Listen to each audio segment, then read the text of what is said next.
Fantastic. Good evening. Thank you for joining us for this MSAD 60 board meeting of May 18th. And we're going to start out by saying the Pledge of Allegiance.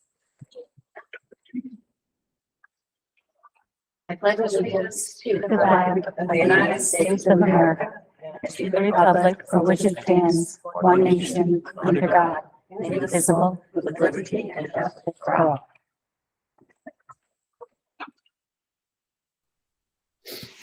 Thank you, Artis.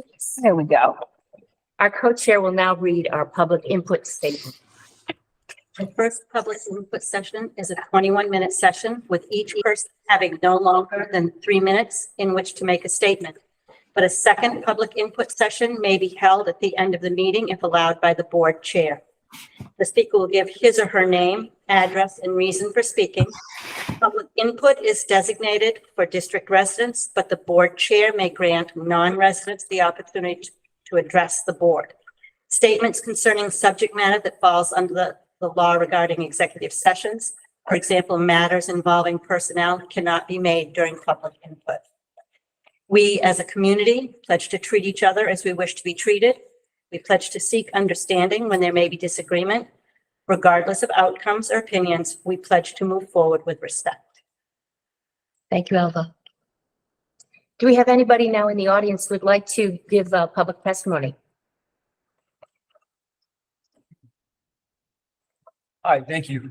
Josh Tabor, 87 Elm Street in North Berwick. I was looking at the agenda and I have more of a clarification question. I'm looking for some clarification. You're going to be doing the, it looks like the second reading of board policy, JICKR, bullying, cyberbullying, et cetera. Underneath that, I see there's 3 reporting forms. And I'm wondering, is the intention of the board to attach those forms to the policy as in it's now, when you look up the policy online, those 3 forms are there? Or is it a matter of presenting it to the board as far as community input, getting input on the boards before they become implemented and used by the district? And the reason I'm asking this question is it's kind of a bigger question. If the forms are going to be attached to the policy, districts use hundreds of forms, over the course of the school year. So is it the intention, if they're going to attach it to this policy, is it the intention to add all forms in the district to every relevant policy? Or not. So that's the clarification is around that. So if you could speak to that, I'd greatly appreciate it. Whether it's now or at the time of the policy, that would be fine. Thank you. We can do that right now. So typically what happens is we work with our law firm on policies and they really make the suggestions about which policies are really important to have in our policy manual. There's a lot, like you said, not only are there a lot of procedures, there are a lot of policies. And these are the recommended policies to go along with that overarching policy. So that is why we are talking about it and moving it ahead. Yep. So a follow-up question to that would be, so the forms are created by the law firm or are the forms created by the district and approved by the law firm? Could you speak to that? The law firm and Maine School Management Association has sample policies. And those are the ones that we use. And then when our policy committee meets, we go through the policies and we make changes based on our district. Thank you. Thank you. Would anyone else like to speak? Okay, then we'll move on to approving the minutes of May 4th. Everyone had a chance. Update them really quickly. Lauren had me a little reminder about the PTO public input. I thought I had her more than that. I know. There's 2 executive sessions, the timing, the out to the in, do those need to be switched? Yeah. Okay. Thank you. And then I think it was just a space in the employment section. It was Matthew Bosmer, Hosmer. It was just a space from Stephanie's last name to 2. Gotcha. Thank you. I had a couple of things. When Robert was up for public input, Robert Travers, he did mention getting this, the test scores or the proficiency scores, something like that, if you could add that. Also, Honor Society has an S at the end. Both of them should not have an S after honors should be honor society Right. for both of those. And there was one more thing, and that was just grammatical, I believe. Let me see where I said it was.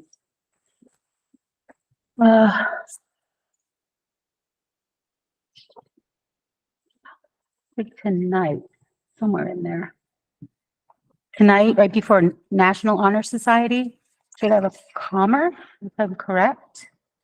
And where it says roll, it should be rolls since there's more than one officer. Right. I know grammatical, sorry. Okay. And that's what I saw. Anything else? Do we have a motion to approve the minutes as amended? I'll make a motion to approve the minutes as amended. A second? I'll second. All those in favor? And the motion is passed. I abstain. I was not there. Oh, okay. Thank you. Sorry. So Denise, you can hear us. I can't, sorry. I didn't mean to surprise everybody, but yeah. Good to see you. So the next item on our agenda is our student report and echo. We're coming down to your last couple of reports. Can you let us know what's going on in school these days? Yes, so last weekend, the junior class had their prom at Governor's Inn in Rochester. Today, the Special Olympics were hosted on the track, and some of the track and field athletes volunteered in assisting the event. A multitude of people were actually not aware of the event, and they really would have liked to have it been more clearly communicated with them. This week, the Student Council has been raising money to support their future events. 5 staff members have their picture printed on separate containers, and students are able to put money in those respective containers. And whoever has the most points, 1 penny is worth 1 point, will be pied in the face at tomorrow's pep rally. And lastly, seniors are wrapping up their senior projects because the deadline is today. Thank you, Echo. Can you make sure you tell us the conclusion of the pie in the face? Oh, yeah, we have to.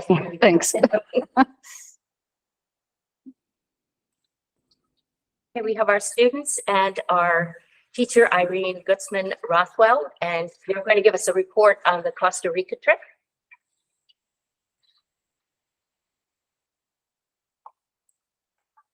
I'm Irene Guzman Rothwell. For those who don't know me. I'm one of the Spanish teachers here at Noble High School. And in April, I, along with 2 of my colleagues, David Parr and Morgan Lynch, we have the privilege of leading a group of 23 Noble High School students to Costa Rica during April vacation. Tonight, I'm here with 2 student representatives, Sophia Dillon and Trevor Beans, who were on the trip, and they would like to share their experiences. So from Boston, we traveled to San Jose. On our first excursion, we traveled to the province of Alajuela, where we were able to visit the Doca coffee plantation and see the coffee making process from beginning to end. In Alajuela, we also hiked to the Arenal volcano, which last erupted in 1968. We were able to walk on old lava rocks and see the beautiful view. That afternoon, we kayaked and swam in the Arenal Lake, and in the evening, visited the hot springs. From the Alajuela province, we traveled to the Pacific coast to Punta Arenas, where we went on a crocodile safari. We visited the Manuel Antonio National Park, also volunteered at Animal Rescue Center called. We helped build a firewall to protect the rescue center and the animals housed there. On our way back to San Jose, we went on a zipline canopy tour and ended the trip evening at a beautiful restaurant overlooking the city. The people we encountered in Costa Rica were very friendly. All the markets there were had a lot of handmade items that you really wouldn't find in the US. Meals were always organic and processed foods were not common there. We ate a lot of pineapple and drank guanabana juice, got it. Gallo pinto was very common in meals. Gallo pinto is rice with beans. We had it every meal. When I tell you every meal, we got sick of it by the end. This is a staple meal eaten for breakfast, lunch, and dinner. In Costa Rica, life seemed to run at a slower, more simple pace. We noticed that the Spanish spoken in Costa Rica was slower than what you would encounter in places such as Spain or Cuba. This was great for us because we were able to hold conversations much more easily with the Ticos. Costa Rica runs on renewable energy and is very environmentally conscious. One way we found this out was when the locals told us that flushing toilet paper is not recommended, but to throw it in the trash when you need to dispose of it. So even though this was weird to us in one way, we were a part of the environmentally conscious culture of Costa Rica. Some things that we learned about ourselves. I learned that life can be a lot less stressful when you're on vacation. Sit back and relax.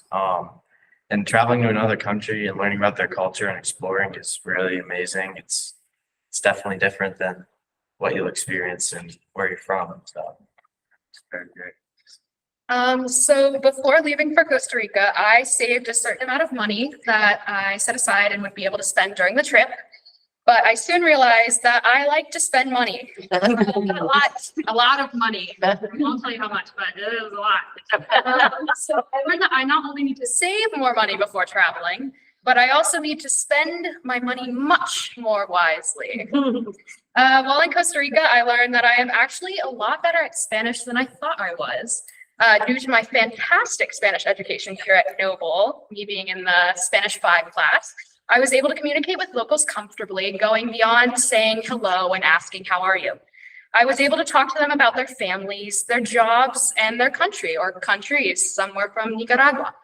And in turn, tell them about my family, my country, and about our Noble community. Conversations with local and the general traveling experience made me realize that I really want to study abroad during college. I will be attending the University of Maine at Farmington next year, and this trip made me research more about their study abroad program and decide that I want to travel to Spain and study for my junior year. This trip gave me experiences that I will never forget and has actually changed the course of my educational life over the next 4 years. Sophia, did you buy that beautiful skirt when you were? This beautiful skirt. It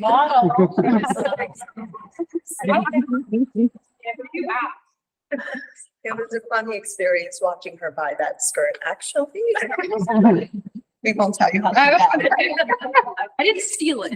That was one of the things I bought. So at the end of our trip, we had students fill out a survey. And one of the questions that we asked them was, what did you learn about yourself? Because I truly believe that when you travel, you not only learn about other cultures, but you sort of find some things out about yourself that you might have been aware of, but become really aware when you're out of your element. So we have some quotes here from those surveys. I am more responsible than I thought. I'm messy. Oh, I feel messy. I'd like to be very prepared. I really like traveling and being out of the country.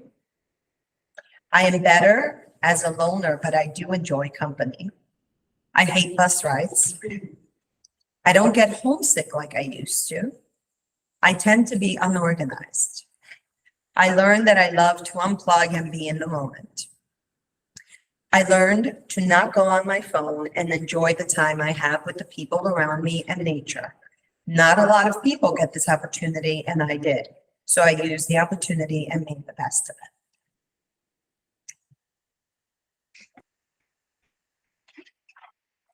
All right, so for why other students should travel, when you travel, you get to experience other countries that are different from the United States. You not only get to practice what you learned in your classes, but you also get to learn new things and experience new foods. Traveling leads you to understand new views and perspectives. I was fortunate enough to have a parent, Trevor Beam's mom, Jennifer Beams, when she heard he was going to come and present to you, she said, oh, could I sort of take it and tell you what I saw as a parent? So our parent perspective is here. She said that information about the trip from the get-go, such as daily itinerary, lodging, excursions, and expectations were clear. Parent-student involvement in fundraising. We had several fundraising events throughout the year. And those students who were involved in it definitely benefited from that. The presentation was very thorough and all questions were answered. Communication during the trip was exceptional. As teachers, we updated parents every day. Usually throughout the day, we'd send photos, and every evening we would send a message like everyone's alive, here's some pictures, this is what we did. And we used the WhatsApp to do that. The activities and submersion in the culture were beneficial to the students, giving them an opportunity to use what they have been learning in Spanish class. And my favorite is having the opportunity to travel with other classmates and teachers created newer, stronger relationships. I also have a letter. We had 2 other students who had volunteered to come tonight, but due to sports, they were not able. They did write a letter. I can read it, or I can have a copy for you if you'd like to read it. I don't want to take too much time. Yeah, go ahead, read it. So this is from Tanisa St. Laurent and Logan Kumar. Highlights. The 2023 Costa Rica trip was a lifelong experience we will never forget. The trip gave us different experiences and moments that we will remember forever. Some of our favorite memories and highlights of the trip were ziplining in the tropical wave forest, swimming in many natural hot springs, kayaking and swimming in Lake Arenal, hiking a volcano trail, and most importantly, spending time with friends and being involved in the real world, barely going on our cell phones. That was my motto, no cell phones on the bus. Personally, seeing the coffee plantation was really eye-opening and fascinating, being able to learn about how coffee is produced and the whole process behind it. This taught us a lot considering we are both baristas at the local Aroma Joe's. In all of the places we went to, the local Costa Rican people, the Ticos, were very nice and welcoming. They were very patient with us when we would interact with them. They would also help us learn more Spanish and speak it more fluently. It was a great experience being able to practice the language that we have been learning for all of our years here at Noble High School. And being able to use it in the real world was an opportunity we will never forget. We met 3 local Costa Rican kids who only spoke Spanish, but they understood a little bit of English. We practiced speaking Spanish with them and we were able to comprehend everything they were saying, which felt great to us. In the future, we would 100% go back to Costa Rica or even go to another Spanish-speaking country and practice the language that we have learned. We learned that the Costa Rica culture is very different from ours. It is almost like a whole nother world, and we were able to experience it firsthand. There were some things about their culture that were a little bit hard to get used to, but we took it lightly and went with it.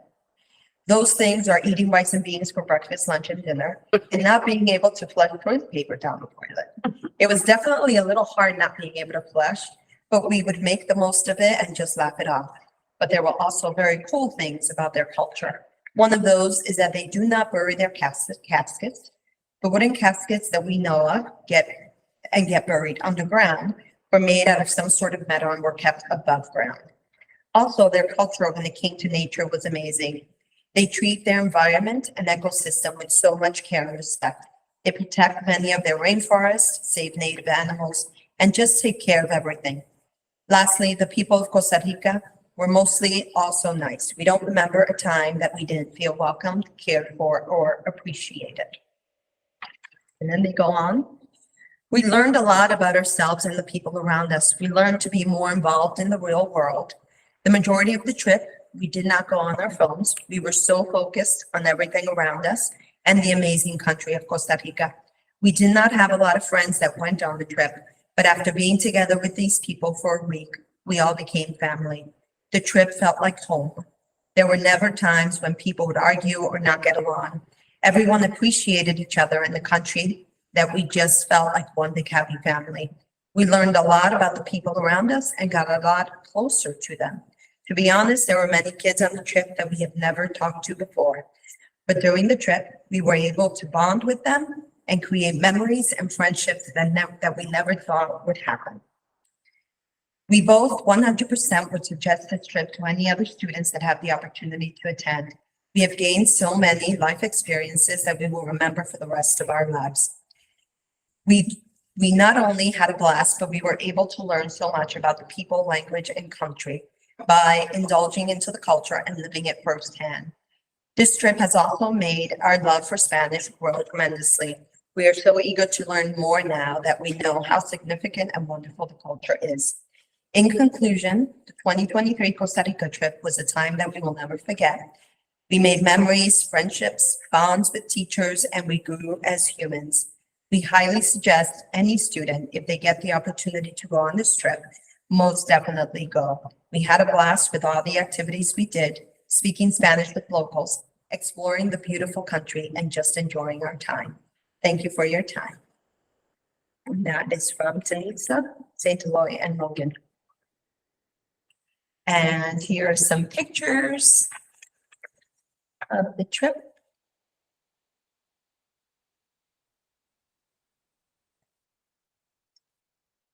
All the food, the rice and beans we ate.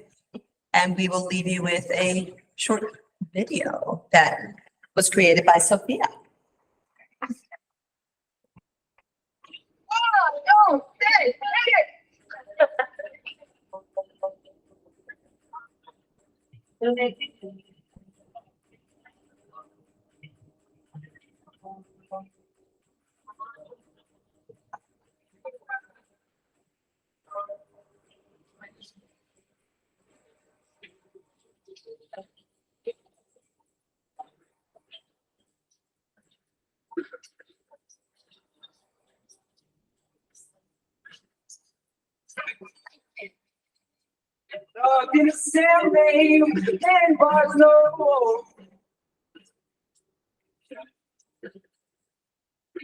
In a hard place, never in control.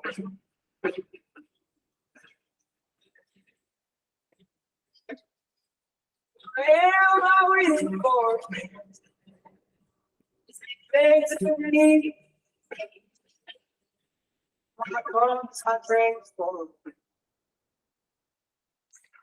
Thank you for allowing us to give these students an amazing experience. I look forward to leading more trips, but I also look forward to having these guys, once they graduate and go off to college, hopefully taking that, that idea of wanting to learn more about other cultures and seeing where their journey takes them. Thank you. Irene, how many students went with you? 23. 23. Nice. Thank you so much. Thank you. Can I ask a question? Got questions on the backside here. Just a quick question. Well, first of all, I will say that my son did this trip a few years ago and he absolutely loved it. And everything that they just described was true 3 years ago too. But my question is, do you have a sense of how many of the kids that went on this trip, this was their first time traveling abroad? I believe it was out of the 23, about 19 of them had not left the United States. That's amazing. Yeah, that is. Yeah. Thank you. I think is that it for you? Okay, I think you're good. Thank you again. Yeah, Thank thank you you. guys.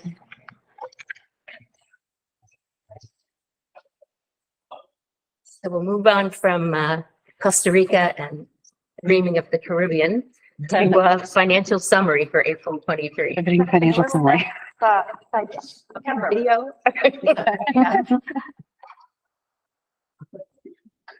So you have received the April financial summary with your agenda. Again, we are looking to be on track for most of these budget categories. The one budget category, again, school administration. It is something where we budgeted in a different budget category than that for that role. But that's about the only variance that's impacted this. Anybody have any questions for me about where we are?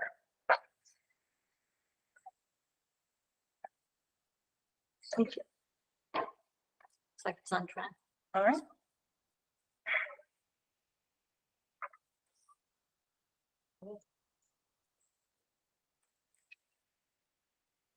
think Oh. we'll talk Denise is Now we have to talk about Title 20A, Section 1485-4, authorization to transfer funds. Sorry.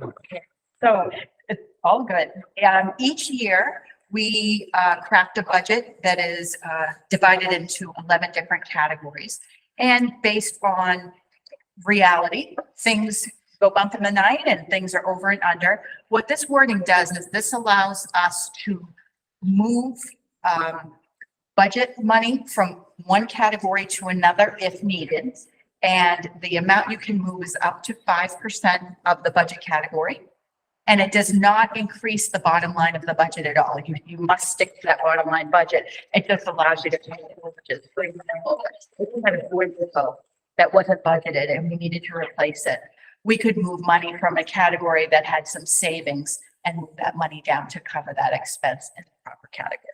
And what we need to do is the board each year needs to approve these moves prior to the end of the school year. So is this per item or per action, or is it a blanket cover? It allows up to 5% of the budget, each budget category to be shifted if needed. Okay. To cover an overage in another category. All right. And you need a motion to approve? I believe we do. It So we would need be- to read it the would be whole- Moved from one category directly to that next category when the expense comes. Is that correct? So what happens is we wait until the end of the year, and as part of our prepping for tying up the fiscal year and getting ready for our audit, we see all of these categories similar to how you see them in the financial summary, where the end balance, if there is a negative balance, again, in the case of a boiler that needed to be replaced, and we went over the facilities category. If transportation, for example, saw some savings, we could move budget money from transportation to facilities to cover that overage. Okay, so that would be for this year that we're dealing with right now. That's what this is for. Correct. It's for the current fiscal year. And each year in May, usually, we ask for you to make those moves if needed. And we can't spend more than what the citizens have already agreed to. So it's not like it's not additional funds. It's moving within the budget categories. Reallocation. So we would be informed when you guys move stuff like that, or you just do it? If you approve it, what happens is when we present our financial statements in the audit, the auditor allows us to move money between Okay. categories. So there are some financial statements that show budgeted amounts and actual amounts, and it allows us to do that. Thank you. Any other questions? Do we have a motion to pass Title 20A, Section 1485-4, authorization to transfer funds? I make a motion that we give authorization for transfer funds. Do I have a second? All those in favor? And the motion is passed. Thank you very much.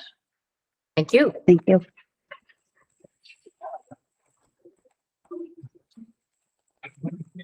Next, we're going to go into the policy second reading. This policy has to do primarily with bullying and cyberbullying.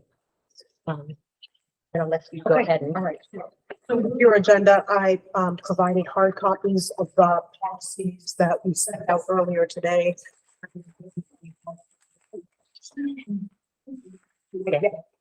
So again, these are policies that ensure that we are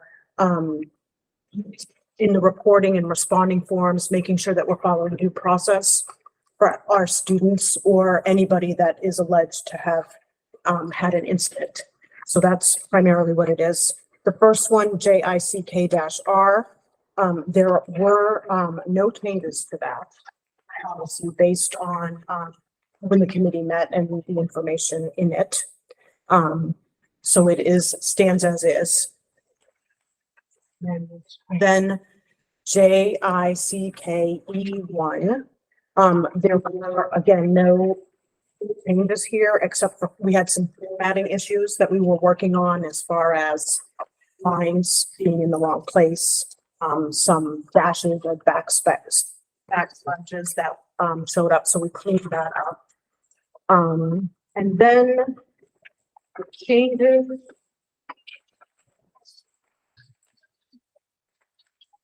JICK E2. There were some changes on page 2. And the red would be the areas that we were taking out based on how the language for the rest of the policies go through.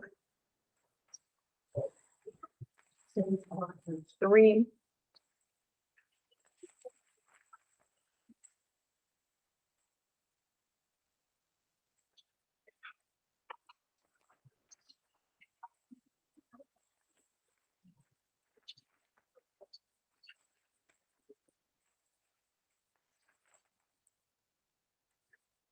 Those are the changes on that one. And then ICK. Again, these were spacing issues, signature with dates. We did add a second. Yes. Okay. Had to do with the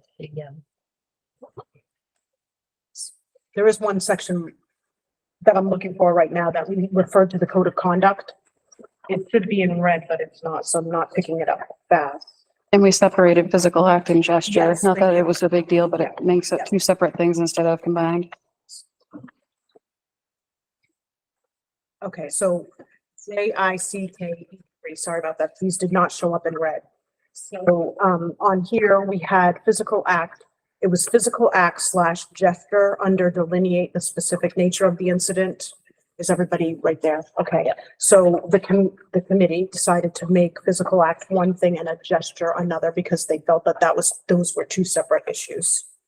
And then also on that page where it says down from that, it says alternative discipline imposed for the student actions taken. We have an asterisk, and we also go down to please refer to the code of conduct for a list of potential further actions, just to show that there are other options we have. So those were the changes in a nutshell. Is there any discussion for the committee? I just had a quick question. On here, it says that if there is, it's on the actual policy itself, it has a place where it says that you notify the parents of the, I believe, I'm gonna have it written down. The person who was bullied, do we also notify the parents at the time of the, incident is reported? Do we also notify those parents as well? 'Cause I didn't quite catch that in here reading it, but I'm not sure if it explicitly says it or not. We do. Okay. I was reading it on the computer at the time, Yeah. so I struggled with that. So I didn't see that in there, but I didn't know if it was actually covered. Yeah, I see it now. Okay, thank you. It was at the bottom of the page. Probably why I didn't see it. But that's at the time of the incident, correct? At the time of the report, so that the parents are aware right through the whole process, correct? Do we need to add those words at the time of or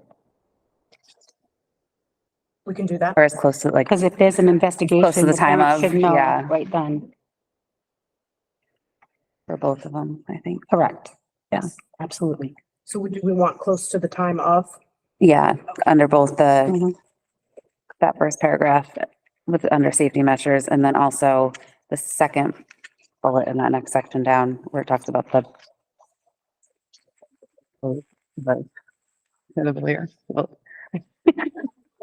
The alleged bully. yes.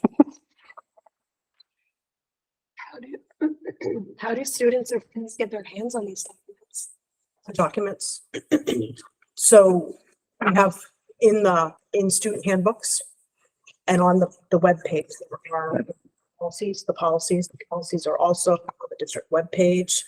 And then, for example, if that's why we have these these procedures, once approved, then the school will have access, the students will have access to these documents. When you're bored, you can go through, when you're bored, you can go through the list on the of all those website. things, yeah. to See all the policies. I have another question, and this has more to do with just, bullying includes, but is not limited to written, oral, or electric expression, or a physical act or gesture, or any combination thereof. And then right under there, it says B is bullying includes cyberbullying, and then we have C as cyberbullying means. It just seems it's very redundant there as to, So that's the definition section. yeah. Okay. Because you have B that just says bullying includes cyberbullying, but it's already up here in electronic expression. And I mean, you could put that up there as well, because it just seems like an extra added thing that, So are you suggesting that we take out B because it says bullying? take out B and make C into where the definition is of cyberbullying. That's what I'm thinking, and you know. Does that sound? And if you want to add up where it says electronic expression, you can also add cyberbullying up there just to make it very clear. But I mean, it's got the definition up there already of what that is. So Okay. Take the definition of cyberbullying of all of that and move it just straight into or bullying. just remove B Yeah, okay. Right, we'll just take, Okay. and just put B there.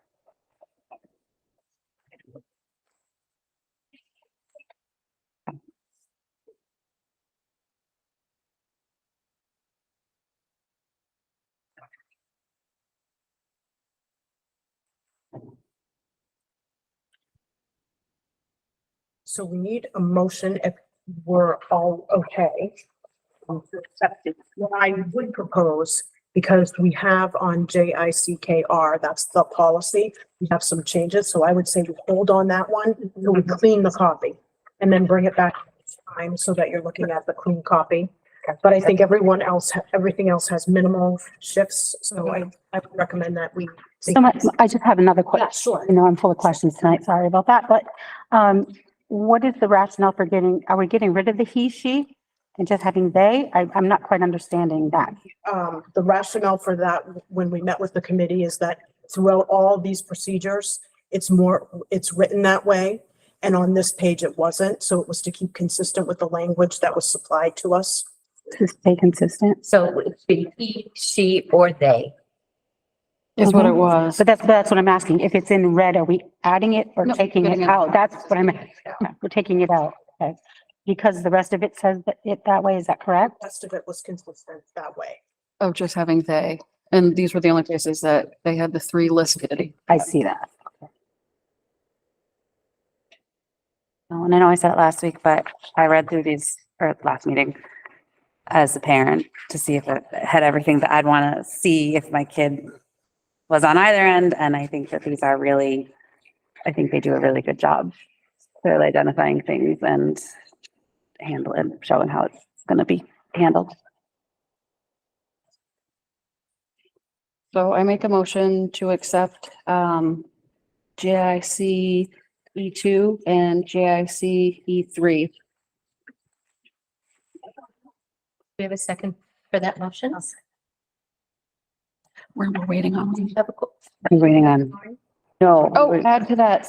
JIC one more? E1. Yes. That's what she was trying to whisper. I'm like, we're waiting on that one. No, we're waiting on R. We're waiting on the other the Can policy they- yeah, itself. I was saying, right. can they be all three at once or do they need to be separate? No, we can do them.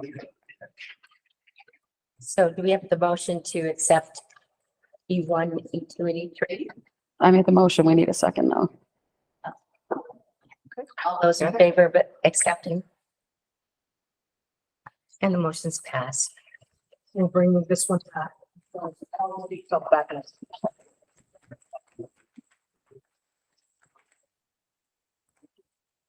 Audra's going to give us an employment update at this time. All right. So these are positions, these are nominations for this evening. So you do need to act for each one individually. So we'll go through each person and then. Anthony Thompson is nominated for special education at Knowlton School.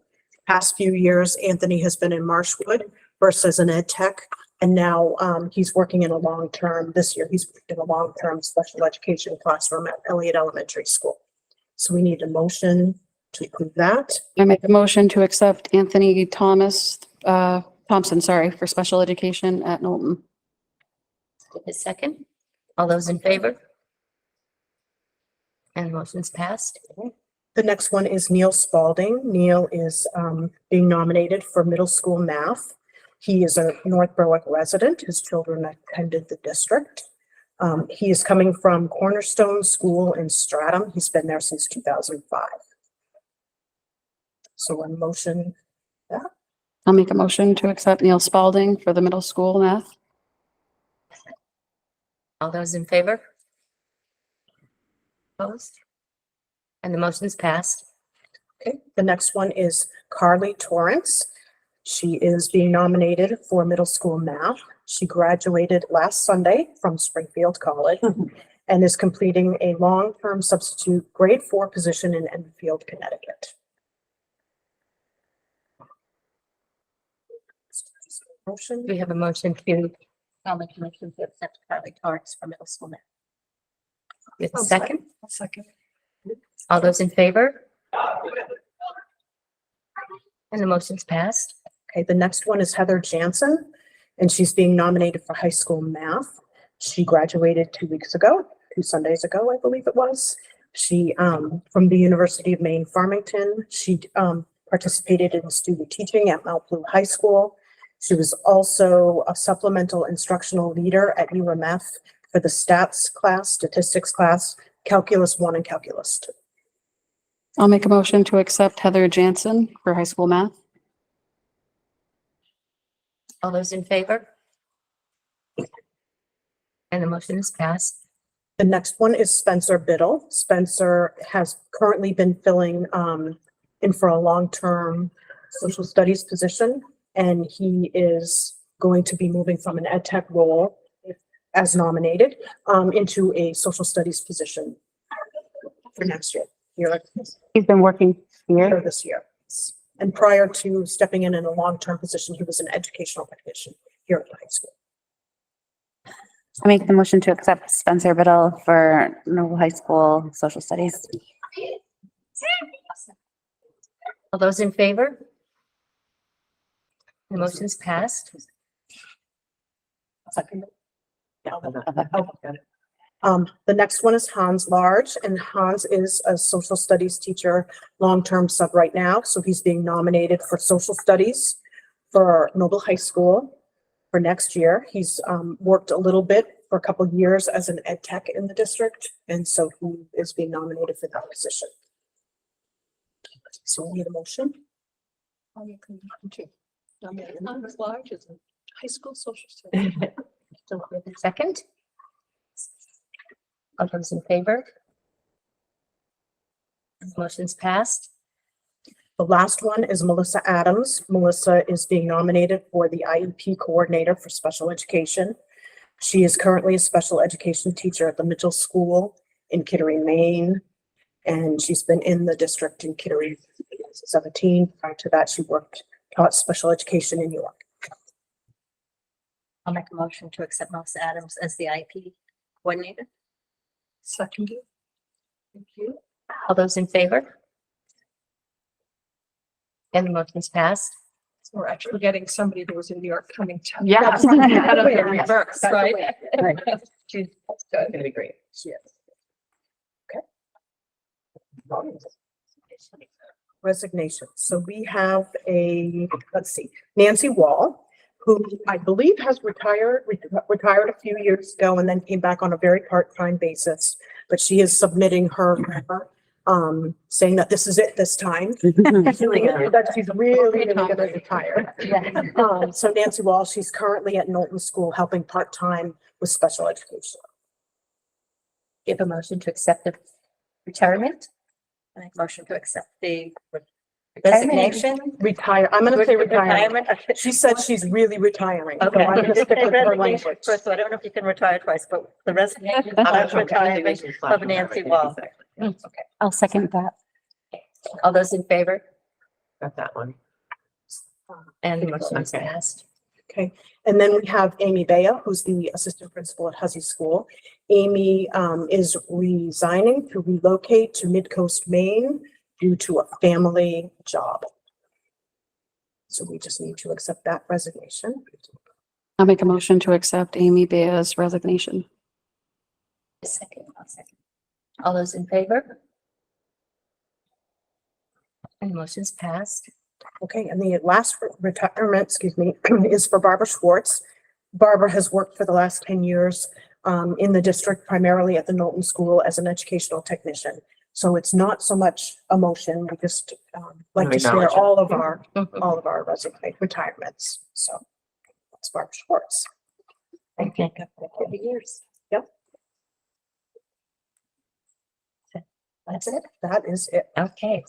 So we're moving on to other, are there other topics that folks would like to talk about? I have to get one in Okay. for Shannon Swiger, our director of learning. So I want to make sure we get this in.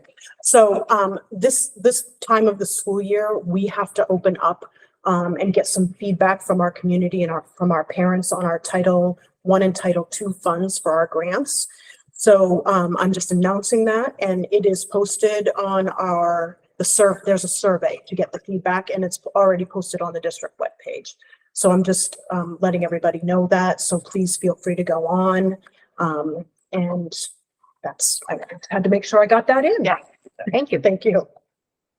Yep, I would like to just update you on the Special Olympics today. So we have had a 3-year hiatus because of the pandemic. We were so close last year, we almost pulled it off, and about 3 weeks prior to the event, there was an outbreak, nearby, and so we decided to cancel it. So today was a fabulous re-entry into the world of Special Olympics. I cannot say enough about Kristen Hardingham, who organized. Kristen is our physical therapist for the district, and she's like unbelievable in terms of how she organized everything. It was a super smooth day. We had 24 teams from about 13 communities. There was over 325 athletes here. Everybody had a blast. We have every single school, and I'm sorry that you guys didn't feel like it, but we had people, students lining the hallways, sending out here at the high school, sending the athletes up to the event down at the field. Each of the elementary schools did something on the way out the door, and they also welcomed them back, the athletes back when they got there. Kids had a blast. The adults had a blast. So feeling really good about that. I'll share some pictures. AJ did take some pictures here, and we've got some more. But the York County Special Olympics Committee is headed by Dennis Dean, and his grandson attends school here. So yeah, there's a lot of just really good warm feelings. So it was a good day, and I'll share some. Well, thank you. Sure. Great. I have another. I had meant to share this last time, but I forgot. So probably a month ago now, I was able to attend the Maine Association for Pupil Transportation, MAPT, which is the annual meeting, I guess, of the state's bus drivers and transportation professionals. So I guess they do a few of them around the state, and I know that we've hosted the southern region a few times. I don't know if it's always been this way, but this is the first one that they've had in person since before COVID. So similar to the Special Olympics. As they do a number of things, they do kind of re-education and they have some speakers, workshops, etc. But one of the things that they do is I referred to it as the bus rodeo. That is not what it's officially called, but it's basically like an obstacle course. It's amazing, actually. It's really incredible. So they set up there, and this is a national competition. So this is like, you start at this level and the winners get to go on to the state and then regional.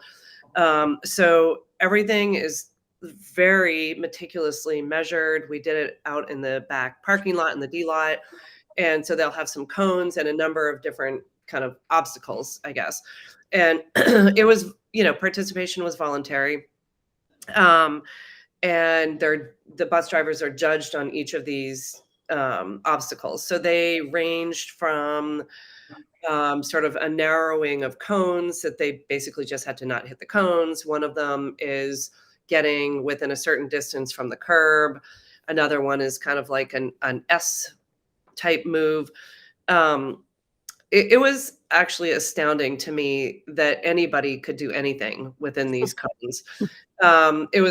My personal judging was the very last one, which is how close they can get to the line, which represents a railroad track.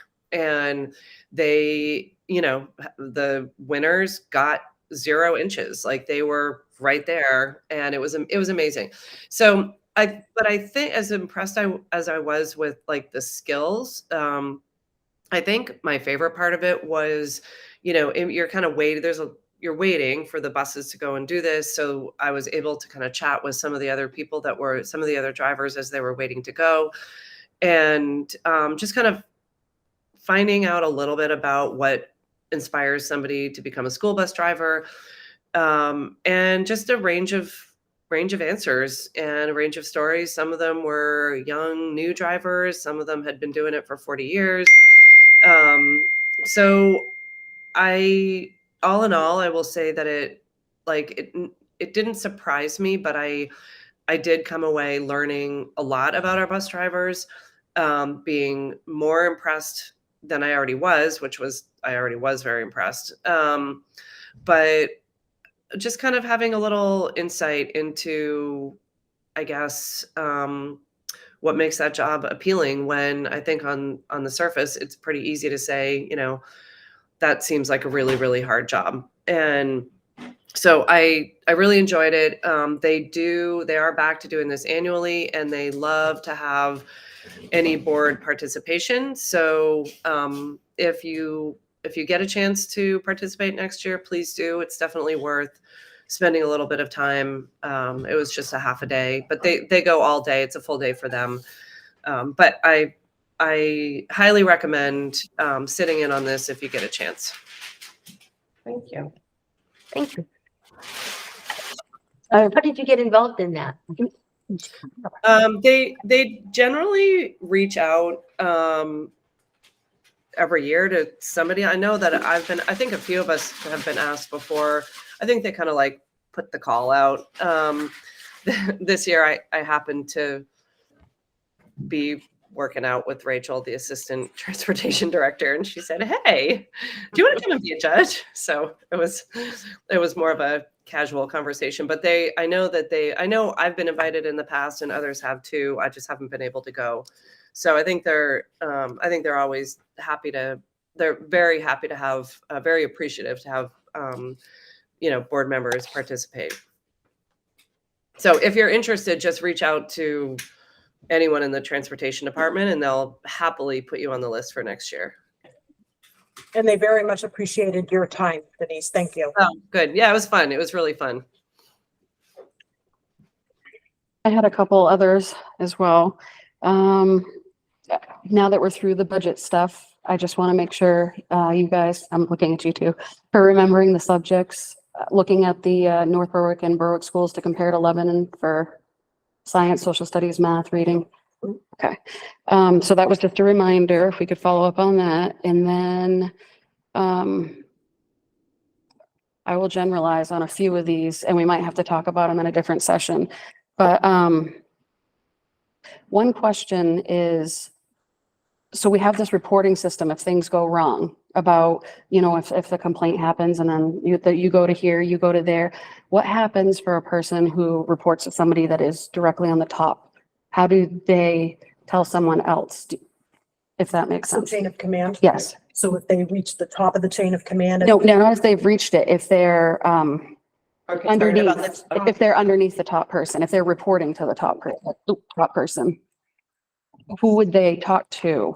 So If their issue was depends on with the who- top person? I would say to you, it depends on who that top person, like if you're talking about a principal, then it comes to us. And I won't, I'm not gonna say Right, anything yeah. because So I if don't it's a want to, principal situation and people are not comfortable reporting to their principal, then it would typically come to me. If it's about me, about Audra. And if it's about Audra, I think it goes to the. That's and four. Okay, I just wanted to double check that based on something recently. And then another one is just a general thoughts on infractions happening in school and minor infractions, but at what point, at what frequency would we want to maybe have a stiffer punishment? Something recently made me think about that. I was looking at it saying, I feel like we should be talking about some of this earlier when the frequency is so high. So I think we follow, we refer to the code of conduct, and in there's that span of what happens with frequency and restorative practices, but also disciplinary actions. So I've seen that, but it doesn't have, oh, wait a minute. We went over this, didn't we? Yes. I tried to do this the last time. I want to have a firmer identification on there, but you can't. Okay, never mind. I answered my own question. Okay. And then the last other is the boxes. There was nothing in Lebanon. Elva and Lauren, if you guys want to say your towns. Oh, nothing in Berwick.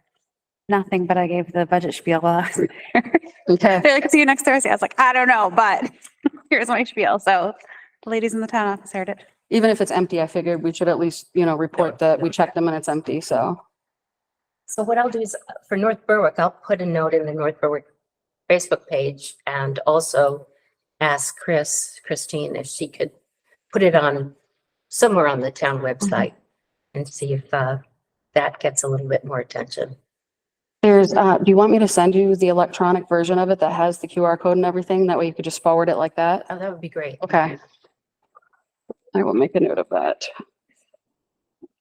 I have two quick others. Do we have student reps in the works for next year? We have feelers out, yes. Okay. You sure you can't stay? No, what did you plan to have your last meeting with us? Was that our last one, the sixth? First one in June? Before the switch over? Six? Because you're graduating on the 9th. So. Oh, my goodness. Bummer. You may want to look at the one. You don't have to come on this. Yes, you do. And then the second one was, While you're on that real quickly. We usually have two, is that correct? And one just couldn't make, just sometimes, so it's not always. No more than We did have two. one, but she just couldn't make the meetings, is that correct? Before Echo. Or Echo, okay, Yeah, thank you. Echo has been Consistent. consistent. Mhm. Very. The second one is the budget books are awesome. I wish you would put the per 100,000 numbers in there. I just think, still out talking to people, just said the whole thing tonight at lacrosse practice with the kids. And yeah, I feel like I want to, That in the notes. yeah, I don't want to stereotype for generations, but that's been, Numbers on the pages. yeah. Yeah.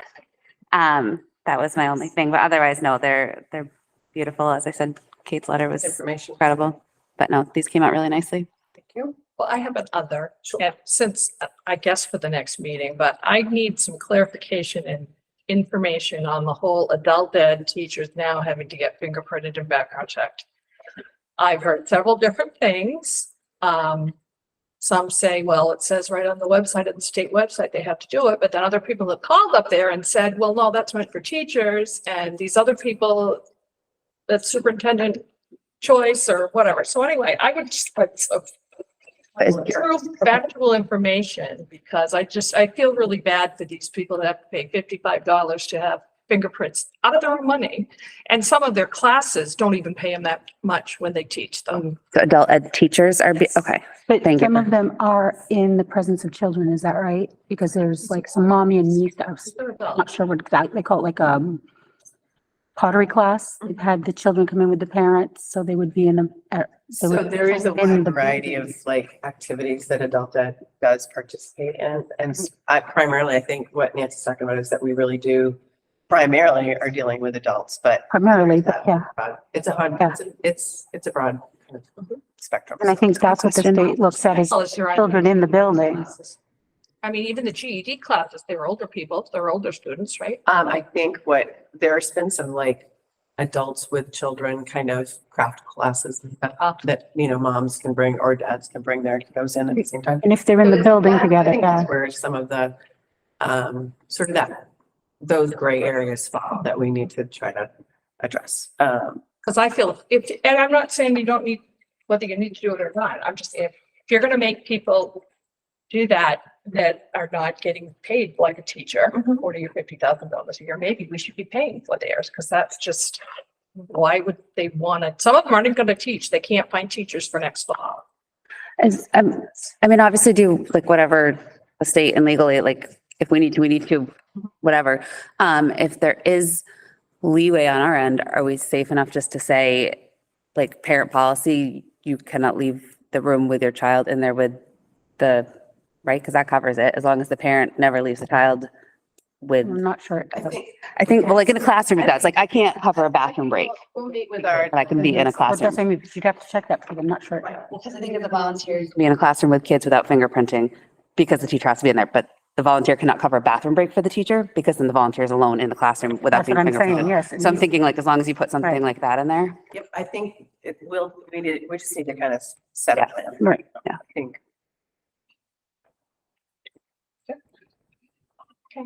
Thank you. Any other? Okay, I have one more. That actually Nancy just reminded me with that. I haven't heard anything about it yet this year unless it came up in a meeting that I wasn't at, but a few of us have been able to attend each year the adult ed graduation. And I don't know when that is, but I just want to kind of make a recommendation to the board that if you are able to attend that, it's a very valuable experience. So. To get an invitation in the mail, because I got one in the mail. Yep. So it is June first. I'm actually out of the country for a little while, so I have no idea if I got anything in the mail, but but if we all got one, if people are free, I cannot recommend that enough as far as just kind of seeing the good work that's happening. I'll echo, Right? June No, first. June 1st. So, If ours is actually, tomorrow. thank you for the segue, because one of the things that I need to think about is June 1st is a Delta graduation. Audra and I typically go to that, and we also had planned on our strategic planning meeting at 5 o'clock that day. So I'm gonna adjust the strategic planning meeting, so I'll get the information out to that.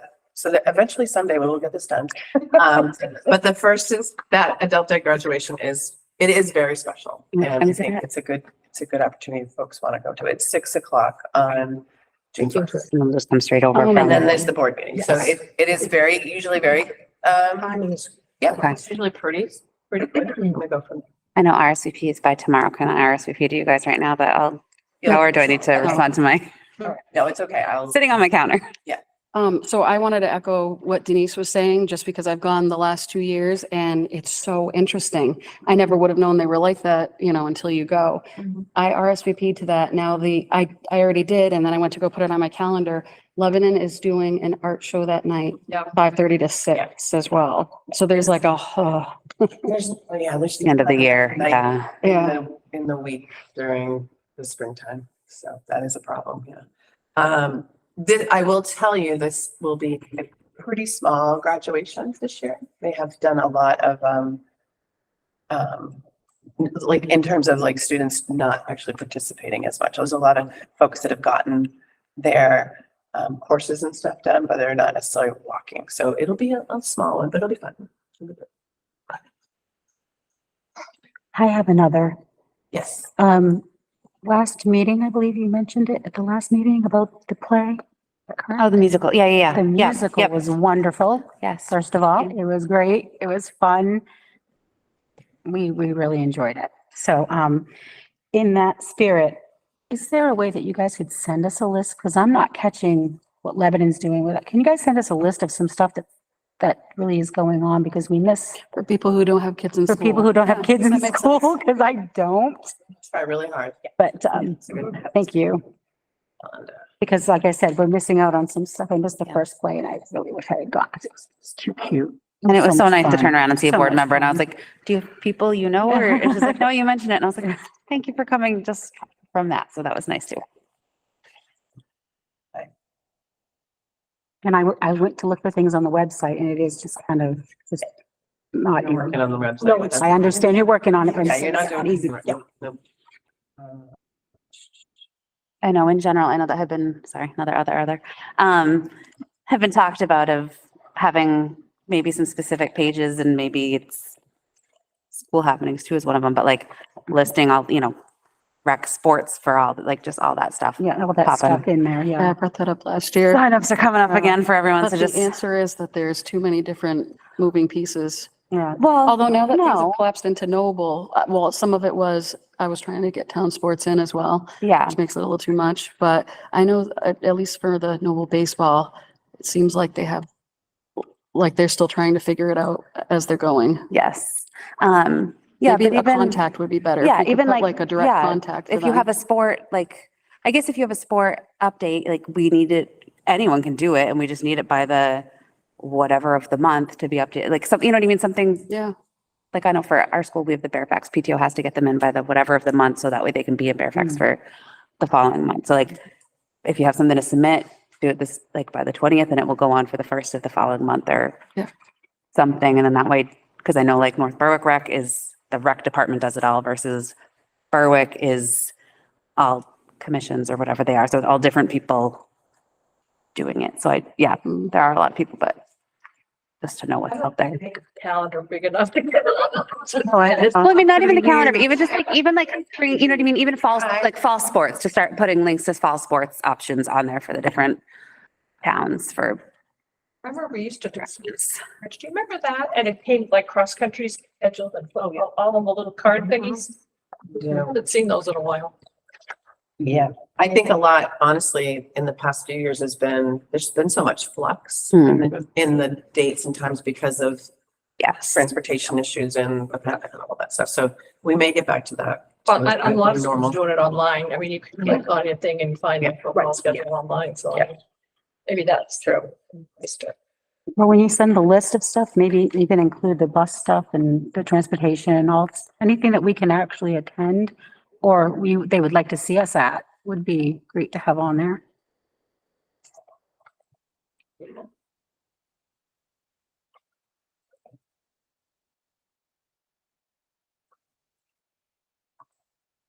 Any others? Oh, I can't think of any. The 25th, right? It's Yes. That's next, Yes, that's next Thursday night, Thursday. the budget, at 6:30. 6:30. Did you go with meeting at 6:15?